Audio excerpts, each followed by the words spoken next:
আল্লাহ পাকের নবী সাহাবা হযরত আবু লুবাবা ও যুবকেরা বাবা মুরব্বি বাজানেরা মেয়েরা বোনেরা মহিলা গণেরা আল্লাহ নবী ওই এতিম বাচ্চাটা ওই এতিম সাহাবাটা আল্লাহ নবীর কাছে নালিশ করে দেবে এই বাচ্চাকে গুনবে ও আবু লুবাবা তোমার ওই খেজুরের গাছটা তুমি তুলে নাও তোমার ওই খেজুরের গাছটা তুমি তুলে নাও কেন তুলে নেবে ওই গাছটা আমাদের দিকে পড়েছে আমি আমার জায়গা পাঁচিল দিয়ে নেব আমি আমার জায়গাটা ফিরে নেব ও আবু লুবাবা ও আবু লুবাবা তুমি তোমার এই গাছটা আমার কাছে বিক্রয় করে দাও তাও যদি না দাও আমার কাছে দান করে দাও আবু লুবাবা বলতে থাকে ও বাচ্চা ছেলে আমি আমার গাছটা আমি দান করব না আমি আমার গাছটা আমি দান করব না আমি তোমার কাছে বেচবো না বলেন আমি আমার ওই গাছটা আমি দান করব না আমি বেচব কি করা যাবে গাছটা তো নাদের দিকে পড়লো এখন ওই বাচ্চা ছেলেরা ছোট ছোট ছোট ছোট আমার রাসূলের কাছে হাজির হয়ে গেল ছোট জানে নবীর কাছে গেলে আবু লুবাবা নিশ্চয় শুনবে আল্লাহ নবীর কাছে হাজির হয়ে গেলে আল্লাহ রাসূলের কাছে হাজির হয়ে গেলে আসসালাতু ওয়াসসালামু আলাইকা ইয়া রাসূলুল্লাহ হাবিবাল্লাহ ইয়া রাসূলুল্লাহ হাবিবাল্লাহ আল্লাহ পাকের নবী হুজুর বেয়াদবি গালি নেবেন না হুজুর গুস্তাখি গালি নেবেন না ইয়া রাসূলুল্লাহ হাবিবাল্লাহ ইয়া রাসূলুল্লাহ হাবিবাল্লাহ আল্লাহ পাকের নবী আবু লুবাবা ওই খেজুরের গাছটা আমার দিকে পড়েছে আবু লুবাবা খেজুরের গাছটা আমার দিকে পড়েছে ইয়া রাসূলুল্লাহ হাবিবাল্লাহ আমি আবু লুবাবাকে জানিয়ে দিলাম আমি আবু লুবাবাকে বলে দিলাম ওই গাছটা আমাকে বিক্রয় করে দাও বিক্রি করবে না ইয়া রাসূলুল্লাহ হাবিবাল্লাহ আমি আবার জানিয়ে দিলাম আমি আবার বলে দিলাম ওই গাছটা তুমি আমাকে দান করে দাও ইয়া রাসূলুল্লাহ হাবিবাল্লাহ ইয়া রাসূলুল্লাহ হাবিবাল্লাহ আবু লুবাবা বিক্রি করবে না আবু লুবাবা ওই খেজুরের গাছটা দান করবে না আবু লুবাবা গাছটা বিক্রি করবে না দানও করবে কি করব আপনি বললেন এই কথাটা পিছন দিক দিয়ে আবু দাহদা আল্লাহ নবীর ওই সাহাবাটা শুনে আবু দাহদা শুনে আবু লুবাবার কাছে চলে গেল ও আবু লুবাবা তোমাকে রাসূল ডেকেছেন রাসূল ডাকলেন রাসূল বললেন আবু লুবাবা ওই খেজুরের গাছটা দিয়ে দাও হুজুর না না আমি ওই গাছটাকে দিতে পারবো তোমার টাকা দিচ্ছে হুজুর না না টাকা দিলেও আমি গাছটা দিতে পারবো আপনি বললেন তোমার জন্য আমার আল্লাহ পাক জান্নাতে একটা খেজুরের গাছ দিয়েছে জোরে বলে তারপরেও বললেন না না হুজুর আমি ওই গাছটা দিতে পারবো হুজুর আপনি বেয়াদবি নেবেন না ওই গাছ আমি দিতে পারবো পিছন থেকে আবু দাহদা হুজুর শুনে আবু লুবাবার কাছে চলে আল্লাহ পাকের নবী সাহাবা আবু দাহদা এই কথাটা যখন শুনলে আবু লুবাবার কাছে চলে গেলে আবু লুবাবার কাছে চলে গেলে আল্লাহ পাকের নবী সাহাবা তুমি আল্লাহ নবী কি বললো তোমার জন্য জান্নাতে একটা খেজুরের গাছ দেবে এই শর্ত তুমি দিলে না তুমি কি করলে গাছটা দেবে ও আবু দাহদা ও আবু দাহদা আমি ওই গাছটা দেব না আমি ওই গাছটা বিক্রয় করব না আল্লাহ নবী সাহাবা আবার ডেকে ডেকে শুনিয়ে দিলে ডেকে ডেকে শুনিয়ে দিলে আল্লাহ পাকের নবী সাহাবা আল্লাহ নবী তোমাকে বললো আল্লাহ রাসূল তোমাকে বললো তুমি এই কথাটা শুনলে না তুমি এই কথাটা গুরুত্ব দিলে না তুমি জানো আমার একটা খেজুরের বাগান আছে আবু লুবাবা তুমি জানো আমার একটা খেজুরের বাগান আছে আবু লুবাবা বলে ওই বাগানটা আছে বলো জানে না কে তোমার ওই বাগানের বলবেন বলে ওই বাগানটা কে আছে বিখ্যাত মদিনা শরীফের ওই বাগান কোনো বর্ণনায় বাইলুহা আবার কোনো বর্ণনায় আরবি বাগান তখন আবু দাদা হুজুর যখন বললেন আমার ওই বাগানের খবর তুমি জানো আমার ওই বাগানটা আমি তোমাকে দিয়ে দেবো তবে এই গাছটা তুমি কচিকে দিয়ে দাও। বলে আমার বাগান তোমাকে দিয়ে দাও। আবুল বাবা বলে, ও নবী পাকের সাহাবা, তোমরা শুনলে? আবু দাহদা মনে মাথায় কাজ করে, কেন? আমার বাগানে 600 খানি খাজুরের গাছ আছে। জোরে বলে, ওটা দিয়ে দেও তো আর কিছু থাকবে না। 600 খানি খাজুরের গাছ আছে। আবুল বাবা গাছটা দিয়ে দাও। তিনি এটা রাজি হয়ে গেলেন। এটা বলে থামেনি, বললে আমার ওই বাগানের ভিতরে একটা মিষ্টি পানি কুয়া পর্যন্ত আছে। জোরে বলে, আবুল বাবা শুধু তাই না, আমার ওই বাগানের ভিতরে একটা দালান বাড়ি আছে। জোরে জোরে বলে, শুধু কি বাগান দিলে? বলে বাড়িও দিয়ে দিলেন, কুয়াটাও দিয়ে দিলেন। জোরে বলে, তাকে দান তুলছিল হাত দেন না। বলে আমার আগে বক্তা দান তুলছিল, কেউ হাত দেন না। আমি জানি লাস্ট পর্যন্ত কি হবে, আল্লাহ পাক থেকে কবুল করে। বলেন আল্লাহুম্মা। আবু দারদা এই কথা শোনার পরে উনি এই সব ঘটনাকে দিয়ে দিলেন। ইনি দিলেন কিসের আশায়? জান্নাতে যদি খাজুরের একটা গাছ আমি পাই। নবী বলেছেন, কেন? আল্লাহর রাসূল যেটা বলবে সেটা সত্য। নবীর কথা যদি কারো সন্দেহ থাকে ভেবে নেব একটা কাফের। রাসূলের কথায় যদি এক চুল পরিমাণ সন্দেহ থাকে সেটা হলো মুনাফিক, টোটালি কাফের। নবীর কথা সন্দেহ মানে বুঝতে পারে, নবীর কথায় যদি কারো সন্দেহ থেকে থাকে তার ঈমানটা থাকে না। আবু দারদা হুজুর কথা বলা মানে রাজি হয়ে গেলেন। আল্লাহ পাকের নবী সাহাবা আবু দারদা রাদিয়াল্লাহু তাআলা আনহু, আল্লাহ নবী সাহাবা আনন্দের ভিতরে এতটা আনন্দ করে, এতটা মুস্কে মুস্কে হাসে। আল্লাহ নবী সাহাবা ওই বাগানের কাছে দাঁড়িয়ে গেলে, বাগানের ভিতরে ঢুকলেন না, বাগানের ভিতরে ঢুকলেন না। ও যুবকেরা, বাবা দাদা পীরে মুরে মুতাতে দিয়ে গেলেন, আল্লাহ নবী সাহাবা কেমন গেলেন? আল্লাহ নবী সাহাবা বাগানের ভিতরে আর ঢুকলেন না, ওই বাগানের ভিতর ঢুকলেন না। বাইরে থেকে ওনার বিবিকে উনি ডাকতে লেগেছে, সালাম দিয়ে বিবিকে ডাকে, আল্লাহ নবী সাহাবা বিবি যা, আল্লাহ নবী সাহাবা বিবি যা। ওখান থেকে উত্তর দিয়ে বলে, কি ব্যাপার? অন্যদিন আপনি দরওয়াজার সামনে এসে সালাম দেয়, দরওয়াজার সামনে এসে সালাম দেয়, আজকে কেন বাগানের বাইরে থেকে সালাম দিতেছে?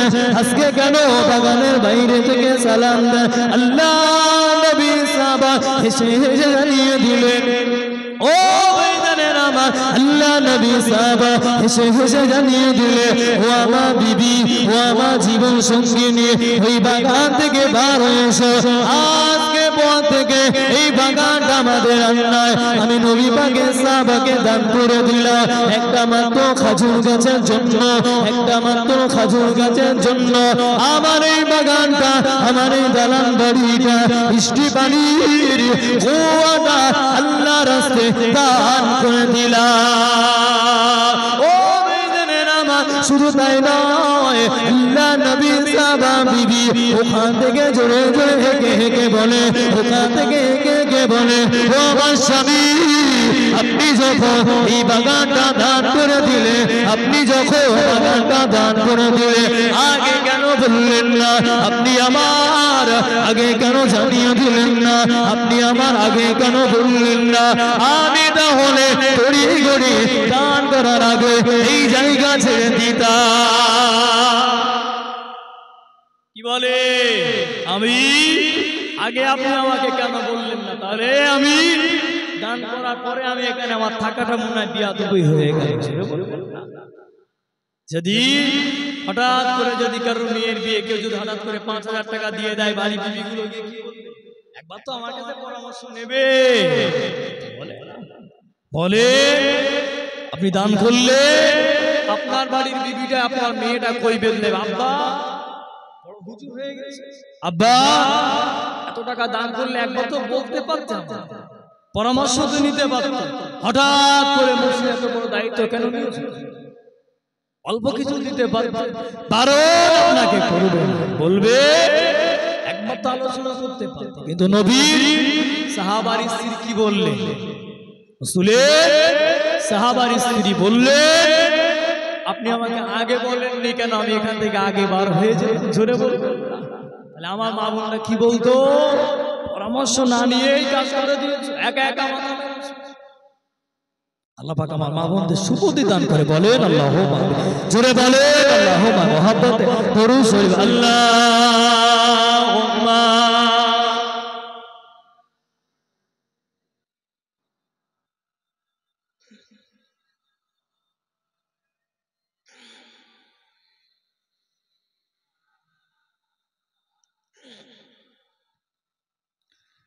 হে মোর হোসেন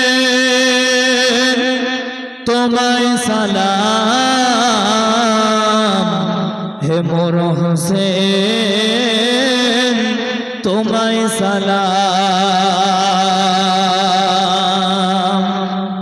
আসসালাম ইয়া হোসেন, আসসালাম ইয়া হোসেন, আসসালাম ইয়া হোসেন। হে মোর হোসেন তোমায় সালাম, হে মোর হোসেন তোমায় সালাম। জোরে বলেন না সুবহানাল্লাহ। ঝড় ছলে তুফান ডাকা হয়েছিল, ঝড় ওঠা বসায় কষ্ট দিয়েছিল। ঝড় ছলে কুফায় ডাকা হয়েছিল, ঝড় ওঠা বসায় কষ্ট দেওয়া হয়েছিল। যার শিশুদের তৃষ্ণায় কাঁদানো হয়েছিল, যার শিশুদের তৃষ্ণায় কাঁদানো হয়েছিল, যার গলে তলোয়ার চালানো হয়েছিল, সেই হোসাইন নূরি পায়ে লাখো সালাম। হে মোর হোসেন তোমায় সালাম, হে মোর হোসেন তোমায় সালাম। জোরে বলেন না সুবহানাল্লাহ। কারবালায় যিনি হক আদায় করেছে, নানা জানে রদা পূর্ণতা দিয়েছে, উম্মতের জন্য সব বিলিয়ে দিয়েছে। ঘর ঘর খোদা স্বপ্ন দিয়ে গেছে, সেই হোসেনি নূরে পাই লাখো সালাম। হে মোর হোসেন তোমায় সালাম, হে মোর হোসেন তোমায় সালাম। আল্লাহুম্মা সাল্লি আলা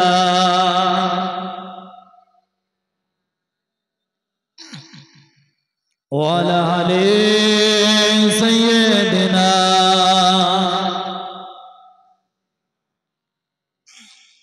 আমার ইমান বলে সাহাবা হুজুরদের থেকে আমাদের দেখে দেখে শিখতে হবে। নবী সাহাবা হুজুরদেরকে আমাদের ফলো করতে হবে। কে নবী? হযরতে ওমর রাদিয়াল্লাহু তাআলা কেমন ছিল? সবাই মনে হয় জানা যায়। হযরত ওমর হুজুর খুবই রাগী মানুষ ছিলেন, সবাই জানে না? নবী পাকের যত সাহাবা আছে সমস্ত সাহাবার থেকে হযরত ওমর হুজুর মেজাজটা গরম ছিল। এই আলেমুল মাসকুত করতে বলে বলে নবী সাহাবাকে রাগী বলে চালালে তানার ভিতরে যে প্রেমটা ছিল এটা কে বলবে? বলে সবাই আমরা জানি ওমর হুজুর মানে গরম, বিপাকে ওমর হুজুর মানে একজন তেজি সাহাবা, গরম, অন্যায়কে মেনে নিতেন না। তাহলে আমি বলি তাহলে অন্য সাহাবা নাউজুবিল্লাহ অন্যায়কে মেনে নিতেন বলে মনে হয়? হযরতে ওমর হুজুর যদি অন্যায় মেনে নিতেন না, তাহলে আলী হুজুর রয়েছে, ওসমান হুজুর রয়েছে, আবু দারদা রয়েছে, অনেক সাহাবা, তাহলে এই সমস্ত সাহাবা নাউজুবিল্লাহ মিন জালিক বলে অন্যায়টা মেনে নিতে কে মানতে না? তাহলে কেন ওমর হুজুরের বেলায় এমন করে বললে? খুব রাগী রাগী তাহলে হুজুরের ভিতরে যে প্রেমটা ছিল এটা কে করবে মাওলানা? হুজুরের ভিতরে ওয়াজ করলে নবীর কাছে একজন বিচার নিয়ে গিয়েছিল যে ওমর হুজুর একেতে মাথা কেটে দিয়েছিল, এটা বললে ওমর হুজুরের ভিতরে যে মহব্বতটা ছিল, হুজুরের ভিতরে যে প্রেমটা ছিল, এটাকে বলবে। আপনি জানেন নবীর কাছে বিচার নিয়ে গিয়ে নবীর বিচার পছন্দ হয়নি, ওমর হুজুর বলল কি দাঁড়ান বিচার হবে, কথাটা আলাদা করে দিলে। এটা শুনে কি মনে হয় বিশাল বড় ভয়ানক। নাউজুবিল্লাহ, আমি আল্লাহকে ঈমানটা ছিল আল্লাহ হুজুরের ভিতরে যে প্রেমটা থাকে, প্রেমটা কোথা কি হুজুর যে নরক দিলে মানুষ এই অবস্থা কে করবে মাওলানা? মুহাব্বতে দরুদ শরীফ আল্লাহুম্মা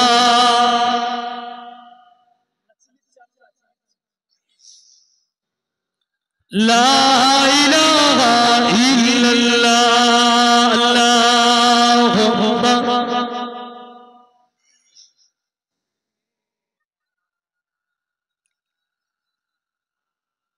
সে কথা বলছে নবী পাকের সাহাবা ওমর হুজুর গভীর রাতে রাতে বার হয়ে যেতেন, জানতেন হুজুরের যখন দায়িত্ব থাকতেন হুজুর গভীর রাতে রাতে বার হতেন, সঙ্গে সাহাবা হুজুরদের দুই একজনকে নিয়ে নিয়েছে। হুজুর কোনোদিন বলতেন না যে আমি আমিরুল মুমিনিন, আমি মদিনার লিডার, আমি মক্কার লিডার, আমার থেকে আশপাশে বাচ্চাগুলো ভয় পায়। হুজুর নিজে জোর গলায় না বলে বেড়াতেন, সবাই জেনে যেত। জোরে বলবেন হুজুরকে কোনদিন কথা হুজুর বলেননি যে আমি আমিরুল মুমিনিন। হুজুর বলতেন না জানি আমার উপায়টা কি। বিপাকে সাহাবা বলতেন আমি ওমর, না জানি আমার উপায়টা কি হবে, আমি আমার নিয়ে চিন্তা করি। তিনি এটা ভাবতেন না তিনি আমিরুল মুমিনিন। জান্নাতের সার্টিফিকেট পড়ার পরেও তিনি হাত তুলে কেঁদে কেঁদে দোয়া করতেন। এখানে কেউ জান্নাতের সার্টিফিকেট পেল? কোন হুজুর জান্নাতের সার্টিফিকেট দিল? ইমাম সাহেব দিয়েছে। তাহলে নবী পাকের সাহাবারা জান্নাতের সার্টিফিকেট পাওয়ার পরেও চিন্তা আমাদের উপায়টা কি হবে, আমাদের উপায় কি হবে না জানি, ওই দিনে আমি ধরা পড়ি কি। তাহলে আমরা একটু জান্নাতের সার্টিফিকেট পেলাম না, এখন ফজরের নামাজ কে কবে পড়েছে ওটা নিজেই জানে না। জানে যদি শবে বরাত হয় তাও ওই মাজার জিয়ারত করতে করতে ফজরের নামাজটা পড়ে না। ঈদের দিনে ফজরের দিনে পাস এখন মসজিদে একটু বলে যে ওই দিনটা, বাকি দিনগুলো পাওয়া যায়। বলে স্কুল মাস্টার যদি স্কুলে ঠিক মতো না আসে সবাই তো প্রেজেন্ট হতো, তাহলে মাইনে কাটা। আপনার আমার যদি নামাজের দিকে হিসাব করা হয়, টোটাল জিন্দেগিতে আমাদের নামাজ জুম্মা ছাড়া বাকি নামাজ সবই কাজা। কি হবে বলে তো মাহফিলটা দিয়ে তো ফরজ না, মাহফিল দেওয়াটা ফরজ না। মুসাদ্দিদুজ্জামান আমার দাদা পীর রহমাতুল্লাহ এটাকে বললেন এটা হলো মুস্তাহাসান কাজ, এই কাজটা ফরজ না। যদি কেউ মনে করে আমাদের ওয়াজটা দিতে হবে, এক বছর টাকার জন্য হলো না, ঠিক আছে, ওয়াজটা আমাদের দিতে হবে, তখন বেদাত হয়ে যাবে। তোমার জন্য ওয়াজটা ফরজ না, নামাজটা তোমার জন্য ফরজ। তোমার জন্য মাহফিলে বসাটা ফরজ না, তোমার জন্য মসজিদে আযান হলে মসজিদে যাওয়াটা ফরজ, মাহফিলে আসাটা তোমার জন্য ফরজ না, মাহফিলে আসাটা তোমার জন্য হলো মুস্তাহাব। বলেন অজাত কোন ঠিক হচ্ছে? কথা বুঝলেন না? বলেন অজাত কোন ঠিক হচ্ছে? আমি যে কথা বলছিলাম, শিক্ষা যদি নিতে হয় নবী সাহাবা হুজুরদের দেখে দেখে আল্লাহ পাকে নবী সাহাবা ও জনেরা ও বাবুল বিবাদনেরা মেরা বনেরা মহিলারা আল্লাহ নবী সাহাবা হযরত ওমর রাদিয়াল্লাহু তাআলা কবিরাতে বাড়ি হয়ে যায়, কবিরাতে বাড়ি হয়ে যায়। এমন একটা সময় একটা মরুভূমিতে ফাঁকা জায়গা, মরুভূমিতে ফাঁকা জায়গা, ওই জায়গায় তিনি দেখতে থাকে, ওই জায়গায় তিনি দেখতে থাকে।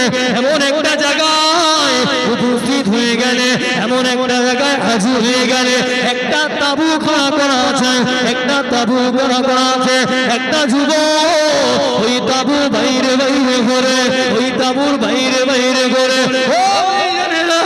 এমন সময় বাইরে বাইরে ঘোরা করে আল্লাহ নবী সাহাবা ওখানে হাজির হয়ে গেলে। জোরে বলবেন হুজুর ওখানে হাজির হয়ে গেল।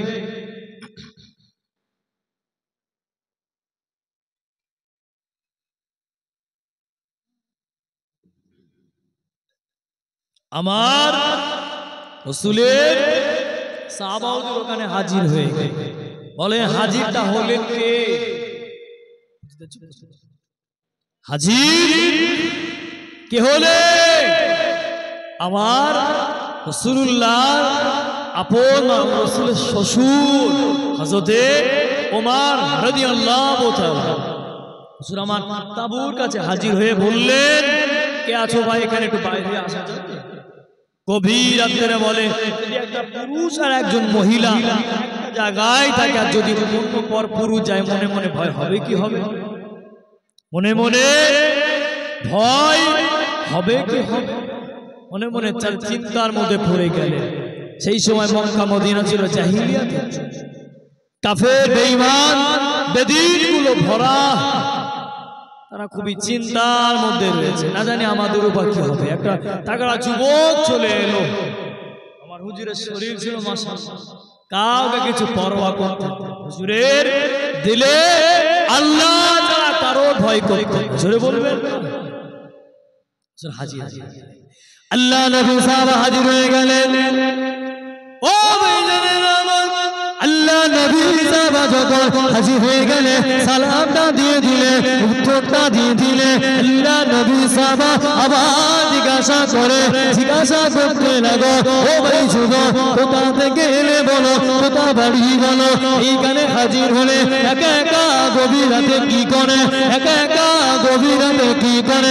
আল্লাহ নবী সাহাবা যখন জিজ্ঞাসা করে একা একা কি করে, ও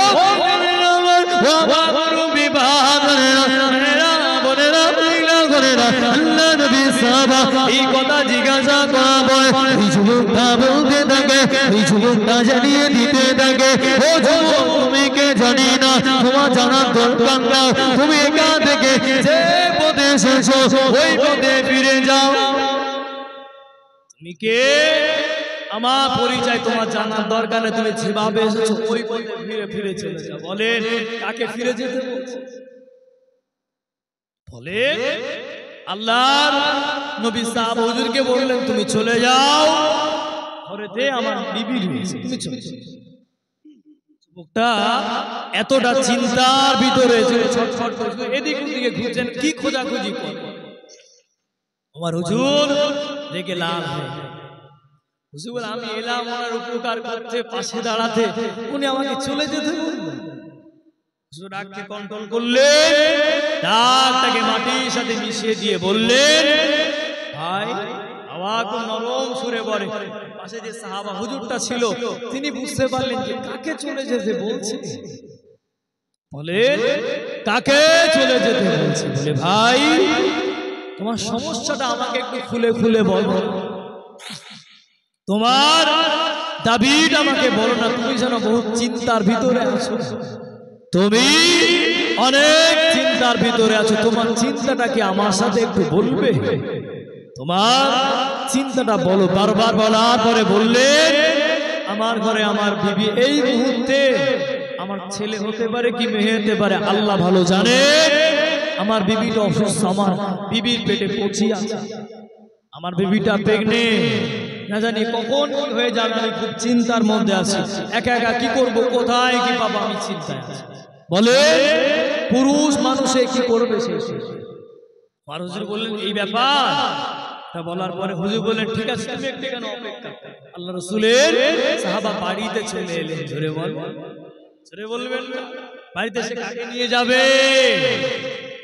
অন্য সাহাবাদের বলে মনে হয় না না, হুজুর নিজের বিবিকে সালাম দিয়ে ডাকলেন, বিবি আমি জানি না তোমার দ্বারা কি নেকির কাজ হয়েছে, তোমার কোন ইবাদত কবুল হয়েছে কিনা আমি জানি না, আল্লাহু আলাম, আমার আল্লাহ ভালো জানেন। তোমার ইবাদত কবুল হয়েছে কিনা, তোমার দ্বারা কি ভালো কাজে তুমি জানো, আমি জানি না। তবে আজকে আমি সাক্ষী রাখবো তোমার দ্বারা আমার আল্লাহ পাক একটা বড় খেদমত নেবেছে। বলে নিজের বিবিকে নিয়েছে। আল্লাহ পাকের নবী সাহাবা হযরত ওমর রাদিয়াল্লাহু তাআলা আনহু বাড়িতে চলেন, বিবিকে গভীর রাতে সালাম করে দিয়ে দিলেন, বিবিকে গভীর রাতে সালাম করে দিয়ে দিলেন, উত্তর করে দিলেন। আল্লাহ নবী সাহাবা হযরত ওমর রাদিয়াল্লাহু তাআলা আনহু আল্লাহ নবী বিবিকে বললেন, ও আমার বিবি, চিন্তা করবেন না, আপনি পেরেশান হবেন না, আপনি চিন্তিত হবেন না, আপনি পেরেশান হয়ে যাবেন না। তোমার দ্বারা আমার আল্লাহ পাক আজকে দিনে গভীর রাতে, আজকে দিনে গভীর রাতে একটা বড় খেদমত করে নেবে, একটা বড় দিনের খেদমত করে নেবে। ও মা বিবি, আমি জানি না একটা মহিলা পেটে বাচ্চা থাকলে, একটা মহিলা পেটে যদি বাচ্চা থাকে কি কি লাগে আমি জানি না। তুমি মহিলা, তুমি ভালো জানো, তুমি মহিলা, তুমি ভালো জানো। ও আমার বিবি, তুমি ওইগুলো জিনিসগুলো, যে দরকার গুলো লাগবে, যে সামান গুলো লাগবে, ওইগুলো তুমি নিয়ে নাও। কিছু পানি নিয়ে নিলে, কিছু নেকড়া নিয়ে নিলে, জাইতুনের তেলটা নিয়ে নিলে, কিছু খাদ্য নিয়ে নিলে, আটা বস্তা থেকে সবের আটাটা নিয়ে নিলে। ও আল্লাহ নবী সাহাবা বিবি যা দুজনা মিলে গভীর রাতে টুকটুক টুকটুক করে ওই তাঁবুর কাছে হাজির হয়ে গেলে। একসাথে বলে সুরে বলে তাকবীর দেন, নারায়ে তাকবীর, নারায়ে তাকবীর, নারায়ে তাকবীর। সিলসিলায়ে মুজাদ্দিদুস জামা, সিলসিলায়ে মুজাদ্দিদুস জামা, ফুরফুরা শরীফ আহলে সুন্নাত আল জামা, নারায়ে তাকবীর। বলে আমার রাসূলের দুজনা চলে গেলেন, তাঁবুর কাছে থেকে হাজির হয়ে গেলেন। হাজির হয়ে গিয়ে তাকে ওই যুবকটাকে ডাকলেন, বলেন এদিকে তো ওমর হুজুর নিজের বিবিকে বললেন না, বিবি আমি আমার পরিচয়টা ওখানে গোপন রেখে দিয়েছি। সাহাবা হুজুর তো অহংকার বলে মনে হয়, এত বড় নেতা, অর্ধেক জাহান চালাচ্ছে পৃথিবী, তিনি একবারও বললেন না নিজের বিবিকে, বিবি আমি আমার পরিচয়টা ওখানে গোপন রেখে দিয়েছি। আমি আমাদের নেতার দিকে গেলাম, তোমার হুজুর বিবিকে বললেন না যে আমি আমার পরিচয় গোপন করে তুমি ওখানে আমার পরিচয়টা দেবে, এটা উনি বললেন। হুজুর যখন চলে গেলেন, যুবকটা দেখে বলে, যদি এই মদিনায় যদি ওমর না থেকে যদি তুমি থাকতে আমার মনটা শান্তি হতো। জোরে বলে, যদি ওমর না থেকে তুমি থাকতে মনটা আমার শান্তি হতো। তোমার মতো নেতাই তো দরকার। কার সামনে কার প্রশংসা করলো দেখলে। হুজুর বললেন, ভাই ভাই কথা থাক, আগে কাজটা শুরু করা যাক। জোরে বলে, যদি আমাকে কেউ বলে হুজুর আপনি এত সুন্দর ওয়াজ করলেন, আমাদের পাশে পড়ে আপনাকে দাওয়াত করলো, আমি আমার জিজ্ঞাসা করব কে বলেছে? আল্লাহ আমাদের প্রত্যেককে অহংকার থেকে আল্লাহ হেফাজত করে। বলেন আল্লাহ। যদি বলা হয় আপনার মেয়ের প্রশংসা যদি কেউ করে, আপনার মেয়েটা না সত্যিকারের ভালো, তখন আপনি কি বলবেন? ছোটবেলা থেকে গাটিয়ে রেখেছি বলে ভালো। আপনি এটা বললেন না, আল্লাহ পাক যে হালাতে রেখেছি ওই হালাত আলহামদুলিল্লাহ। কি বললেন?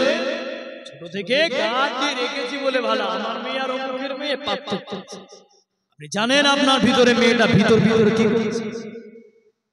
আপনি যে ফোনটা দিলেন, এই ফোনটায় আপনার মেয়ে কি করছে আপনি জানেন? কেউ আপনি বললেন যে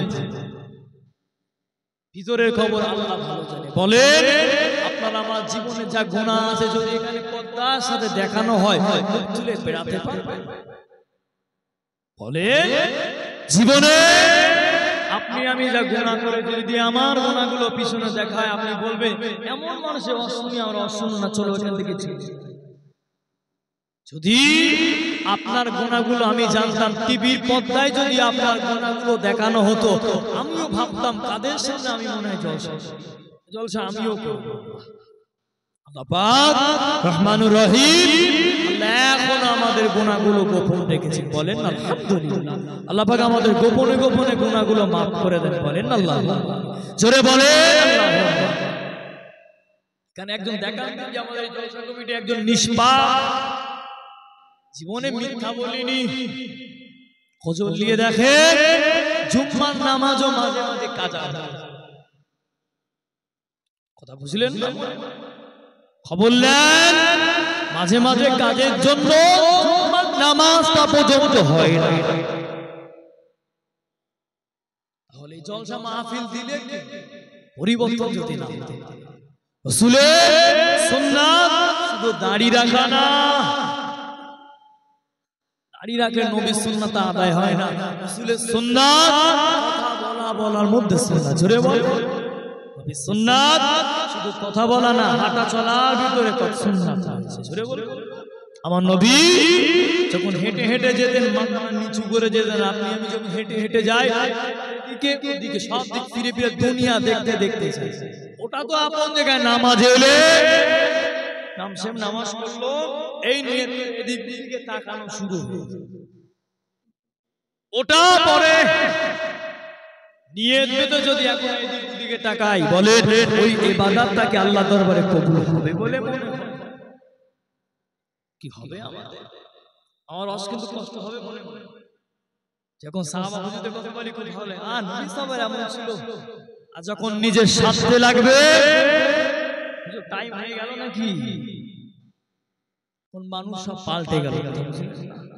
বলে ইমাম মানে কি মসজিদের, কি বলে ইমাম মানে মহল্লা, আপনার নিচে নিচে জানেন না ইমাম মানে একজন বলেন নাম সাহেব মানে কি গ্রামের গ্রামের ইমাম সাহেব, কথা মনে মনে মাথা ভুলে গিয়েছে। ইমাম মানে মহল্লা নেতা। দেখবেন আপনাদের ভিতরে কেন স্বার্থপর খুঁজে পেয়ে দিচ্ছেন, কথাগুলো মিলিয়ে নেবেন। বলে ইমাম সাহেবকে বিবাহ দাওয়াত করা হয় কি হয় না? একটু হ্যাঁ দেন আমার সাথে, কাদের নিয়ে দাওয়াত করা হয়? ছেলের বিয়েতে না মেয়ের বিয়ে? কার বিয়েতে ইমামকে দাওয়াত করা হয়? মেয়ের বিয়েতে, ছেলের বিয়েতে লাগে না। দরকার পড়লে ইমামকে বললেন হুজুর কখন আসবে, চলে এলো।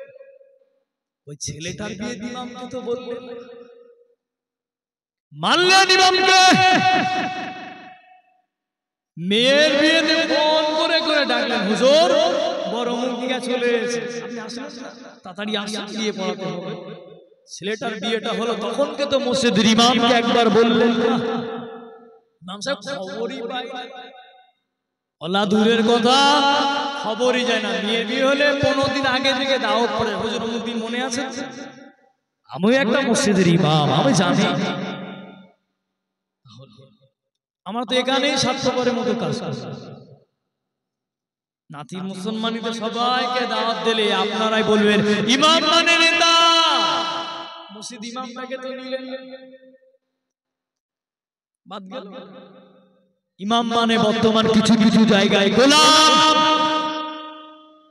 মিলিয়ে নেবেন। ইমাম মানে মসজিদে, ইমাম মানে কিছু কিছু গ্রামে ওই ইমামটা হলো মুসল্লি কমিটিদের গোলাম। আমার খারাপ লাগতে পারে, তবে ইমাম যদি অসন্তুষ্ট হয়ে যায় বুঝে নেবেন আমার নামাজের সমস্যা। ওই জন্য ইবাদত যদি করতে হয় করার মতো করেন। আজকে মুয়াজ্জিন আপনাকে দিনে 5 বার ডাকছেন, কবার মসজিদে হাজির দিলেন? মুয়াজ্জিন সাহেব 5 বার মসজিদে আহ্বান করলো, নিজের জন্য আহ্বান করে না, বলে আল্লাহ এক, আল্লাহ অদ্বিতীয়, তোমরা এসো নামাজের জন্য, এসো নামাজের জন্য এসো। আবার ফজরে আবার একটু বাইরে দিল, কি আসসালাতু খায়রুম মিনান নাওম, ঘুমের থেকে নামাজ। একটা ওয়ার্ড বাড়িয়ে দিল, ঘোষণা ঘুম থেকে চলে এলো। এই গুনে গুনে কিছু কিছু সময় অপেক্ষা করতে হয় আর একজন আসুন, জামাতটা আমরা শুরু করি বললাম বলে মনে 2 মিনিট অপেক্ষা করা হোক, জামাতটা শুরু করো। ফজরে হয় কি ওই 4টে বয়স্ক মানুষ চলে গেল, 3 জনা চলে গেল। ইমাম সাহেব জানে যে মশলা আমি পড়েছি, দুজনকে নিয়ে কিভাবে জামাত করবো। আর একজন আসুন, চাচা দেখা যাক 2-5 মিনিট আসে কি অমুক চাচা আসতো, সে তো আর আসে না, দেখি 5 মিনিট হয়তো চলে গেল, লেট হয়ে গেল। বলেন এই কিরামটা রহমত আসবে তো? চলে যান হুজুরানের দোয়া করলেও রহমত আসবে না যতক্ষণ না পর্যন্ত নিজেরা পরিবর্তন হবে। আগে নিজেদের পরিবর্তন হবে, নিজেরা যতক্ষণ না পর্যন্ত পরিবর্তন হবে না মসজিদটা ভরবে। তবে মনে রাখবেন নাউজুবিল্লাহ মিন যালিক, আমি চাইছি না ফিরে আসুন, গজব চাই, তবে মসজিদ আবার মাগরিবে জুম্মার মতো ভরবে। নাউজুবিল্লাহ মিন যালিক, আল্লাহ না করো করোনা থেকে যদি বড় কোনো রোগ আসে, এর আগে মসজিদ ভরবে বলে আমার মনে হয়। করোনা থেকে যদি মারাত্মক যদি ভাইরাস আবার চলে আসে, তাহলে মসজিদটা ভরবে, ইমামকেও কষ্ট করে ডাকতে হবে। এখন আপনার দরকারটা ছিল বলে আপনি মসজিদে চলে এলেন, করোনা চলে গেল, আমার ছোটগুলো মসজিদ থেকে সব চলে গেল, দরকার মিটে গেছে। অসুবিধার মধ্যে পড়েছে, কদিন নামাজ পড়েছে, আল্লাহ ঠিক করে দিয়েছে, মসজিদটাকে ভুলে গেল। বলেন এই সমস্ত যুবকদের, এই সমস্ত কয়েকদিনের স্বার্থপর নামাজি দুই উপায় পায়, এখনো পর্যন্ত সূরা ফাতিহা শরীফ পড়তে পারে। সূরা ফাতিহা শরীফ আপন জায়গায় সেই জায়গায় কি বলবে ওটা পর্যন্ত এখন আছে। যে কথা বলছিল নবী পাকের সাহাবা ওমর ওখানে পৌঁছে, আল্লাহ নবী সাহাবা হযরত ওমর রাদিয়াল্লাহু তাআলা আনহু, আল্লাহ নবী সাহাবা ওই যুবকটাকে ডেকে ডেকে জানিয়ে দিলে, ওই যুবকটাকে ডেকে ডেকে বলে দিলে, ও যুবক শুনে রেখে দাও, জেনে রেখে দাও, আমার বিবি, আমার আহলিয়া তোমার তাঁবুর ভিতরে যাবে, তোমার বিবি রয়েছে, আমি গেলে পদ্মার খেলাফ হবে, আমি গেলে পদ্মার খেলাফ হবে, আমার বিবি যান তোমার তাঁবুর ভিতরে চলে যাবে, তোমার তাঁবুর ভিতরে গিয়ে, তোমার তাঁবুর ভিতরে গিয়ে আমার আহলিয়া তোমার বিবিকে খিদমত করবে, তোমার বিবিকে সেবা করবে। ওই যুবকটা মনে মনে বলে, ওই যুবকটা চিল্লে চিল্লে বলে, ও ভাই যুবক, আমি তোমাকে চিনি না, আমি তোমাকে জানি না, এই গভীর রজনীতে, এই গভীর রাতে আমি কাউকে পেলাম না, এই গভীর রাতে আমি যখন কাউকে পেলাম না, তো এই মদিনা শরীফে যদি তোমার জায়গায়, তোমার জায়গায় যদি তুমি থাকতে, তোমার জায়গায় যদি তুমি থাকতে, সব থেকে এই পৃথিবীতে আমি বেশি খুশি হতাম। কিছুক্ষণ পরে আল্লাহ নবী বিবি, আল্লাহ রসুলের সাহাবা বিবি জান হেগে হেগে জানিয়ে দিল, ও আমিরুল মুমিনিন, ও খলিফাতুল মুসলিমিন, ও আমিরুল মুমিনিন, ও খলিফাতুল মুসলিমিন। এই কথাটা বলার পরে, এই কথাটা শোনার পরে ওই যুবকের হাত পাগুলো কাঁপা শুরু হয়ে গেল, ওই গোবরের চোখটা শুরু হয়ে গেল, ওই যুবকটা প্রসবটা সোজা হয়ে গেল। ওই যুবকটা বলে, কার সামনে দাঁড়িয়ে আছি আমি, কার সামনে দাঁড়িয়ে কথা বলে, আল্লাহ নবী বিবি জানে না, আল্লাহ নবী সাহাবা বিবি জানে না, আল্লাহ নবী সাহাবা বিবি জানে না, আমার স্বামী যখন এই পরিচয়টা গোপন করে রেখে দিয়েছে। ওই যুবকটা বলে, আমার বেয়াদবি গালি নেবেন না, দুস্তাকি গালি নেবেন না, বেয়াদবি গালি নেবেন না, দুস্তাকি গালি নেবেন না। ও নবী পাকের সাহাবা, আমি তোমার সাথে বড্ড বেয়াদবি করে ফেললাম, আমি তোমার সাথে বড্ড দুস্তাকি করে ফেললাম। আল্লাহ নবী সাহাবা উত্তর দিয়ে দিলে, আল্লাহ নবী সাহাবা জানিয়ে দিলে, ও যুবক, আল্লাহ দরবারে আমি ফরসা থাকতে চাই, আল্লাহ পাকের দরবারে আমি ক্লিয়ার থাকতে চাই। ও আমার হযরত ওমর রাদিয়াল্লাহু তাআলা আনহু ওনার যুবকটাকে বলে দিলে, কাল সকালে আমার দরবারে হাজির হয়ে যাবে। চলে বলে তাকবীর, নারায়ে তাকবীর, নারায়ে তাকবীর। মহব্বতে দরুদ শরীফ আল্লাহুম্মা